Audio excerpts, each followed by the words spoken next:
السلام علیکم۔ آستینوں کے ساتھ ایک بادشاہ اپنے درباریوں کے ساتھ شہر کے دورے پر نکلا۔ گھومتے پھرتے بادشاہ اور درباری ایک چوک میں پہنچے۔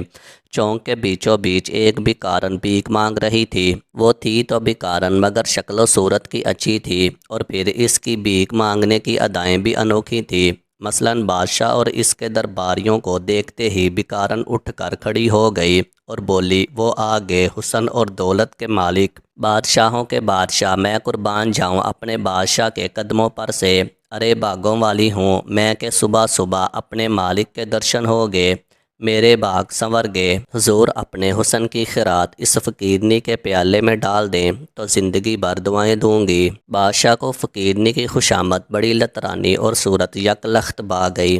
دیکھتے ہی دیکھتے بادشاہ کا دل اس عورت پر آ گیا، لہٰذا لمحے بھر میں فیصلہ کر لیا کہ فقیرنی کو محل لے کر جاؤں گا اور اپنی چوتھی ملکہ بناؤں گا۔ بادشاہ کا حکم سنتے ہی فقیرنی نہال ہو گئی اور جٹ چلنے کو تیار ہو گئی کہ اندھے کو کیا چاہیے ہے، دو آنکھیں۔ محل پہنچنے پر فقیرنی کو کنیزوں نے نہاد دھلا کر شاہی پوشاک پہنا کر بادشاہ کے سامنے پیش کیا تو فقیرنی نے بادشاہ کو سلام کیا اور بندریا کی طرح اچک کر تخت پر اس کے برابر الٹی پلٹی مار کر بیٹھ گئی۔ اسی دن دونوں کا نکاح ہو گیا اور بھیک مانگنے والی فقیرنی دیکھتے ہی دیکھتے ملکہ بن گئی۔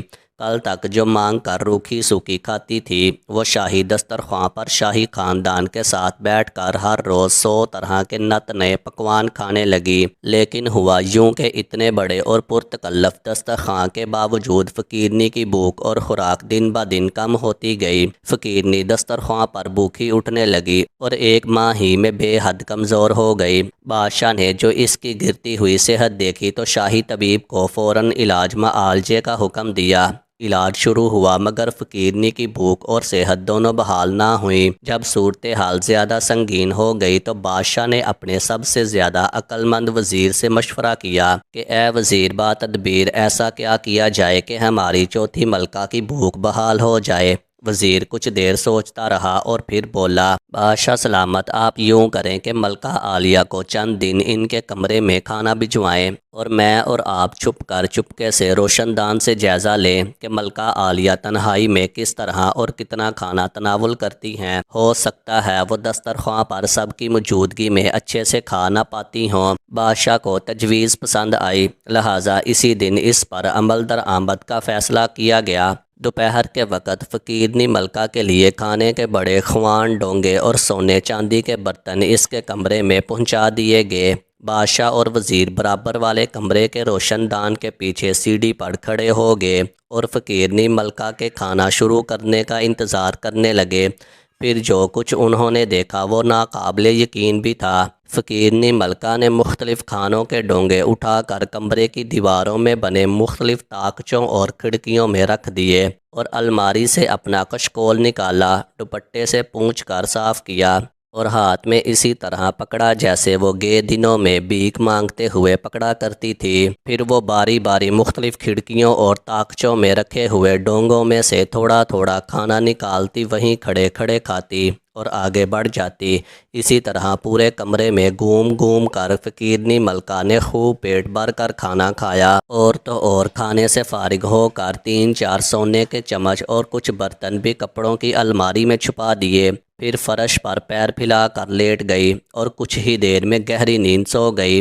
بادشاہ یہ سب دیکھ کر سخت حیران و پریشان ہوا اور وزیر سے پوچھا کہ یہ کیا ماجرا ہے۔ وزیر جو سب کچھ سمجھ گیا تھا، ادب سے بولا کہ جان کی ایمان دیں تو کچھ عرض کرو۔ بادشاہ نے جواب دیا، بے شک ایمان ہی ایمان ہے، کھل کر بیان کرو۔ وزیر نے ادب سے کہا، بادشاہ سلامت، ملکہ عالیہ نے ساری زندگی لوگوں اور گھروں سے مانگ کر گھوم پھر کر کھایا ہے تو انہیں وہی عادت پڑی ہوئی ہے۔ وہ بغیر مانگے ایک ہی جگہ سے ایک ہی وقت میں پیٹ بھر کر کھانا کھانے کی عادی نہیں ہے، اسی لیے بھرے ہوئے دسترخواں پر بیٹھ کر انہیں بھوک نہیں لگتی تھی اور وہ بھوکی اٹھ جاتی تھی۔ آج انہوں نے اسی طریقے سے پیٹ بھر کر کھایا ہے جس کی انہیں بچپن سے عادت ہے، اور حسب عادت سونے کے برتن بھی چوری کر لیے ہیں، اسی لیے اب مطمئن ہو کر گہری نیند سو رہی ہے۔